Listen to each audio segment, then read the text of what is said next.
গল্প বলে, শুকনো পাতার সন্ধে বেলার গান।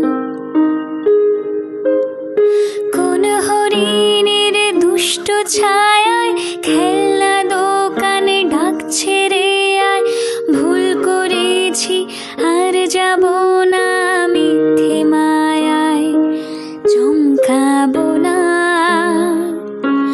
ভাল লাগে অন্ধকার হাত ডোবায়, এক নতুন গন্ধ তার পাচ্ছি তাই। আমি বাউন্ডুলে ঘুরি, যে আমাকে বাসবে ভালো তার আকাশে উড়ি। আমি বৃষ্টির সে গুড়ি, মাথায় করে রাখলে আমায় খেলবো লুকোচুরি, খেলবো লুকোচুরি।